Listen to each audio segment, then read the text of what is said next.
నాఫ్రే గారు ఇప్పుడు ఈ రోజు కానీ చూస్తే నారా లోకేష్ గారు దివ్యాంగుల కొరకు బస్సు అనేది అలాట్ చేశారు సెపరేట్గా.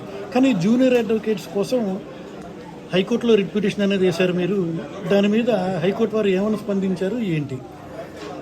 ఈరోజు రాష్ట్రంలో జూనియర్ న్యాయవాదులు లానేస్తం రాక అనేక ఇబ్బందులు పడుతున్నారు. అలానే ఈరోజు ఎక్కడో హైకోర్టు నిర్మించి ఇక్కడికి మీరు రావాలి, ఇక్కడే మీరు ప్రాక్టీస్ చేయాలని చెప్పి న్యాయవాదుల్ని ఇక్కడికి మీరు తరలించారు. కానీ ఎటువంటి సపోర్ట్ లేని న్యాయవాదుల పరిస్థితి ఏంటి?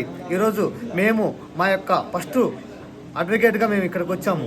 ఇక్కడ మాకు అనేక ఇన్ఫ్రాస్ట్రక్చర్ ఫెసిలిటీలు సౌకర్యాలు మాకు ఇక్కడ లేవు.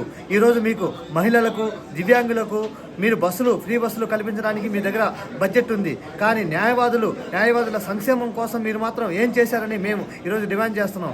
ఈరోజు కానీ రేపు భవిష్యత్తులో కానీ ఈరోజు న్యాయం బతకాలంటే న్యాయవాదులు ఉండాలి. అలాంటి న్యాయవాదులు మేముగా ఉంటాం.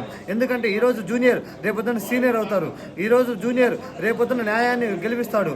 కాబట్టి ఈ యొక్క న్యాయవాద వృత్తిని మీరు గౌరవించి అందరికీ బస్ పాసులు కల్పించి అందరి యొక్క సంక్షేమంలో న్యాయవాది సంక్షేమం కూడా మీరు చూడాలని ఈ సందర్భంగా నారా లోకేష్ గారిని కోరటం జరుగుతుంది.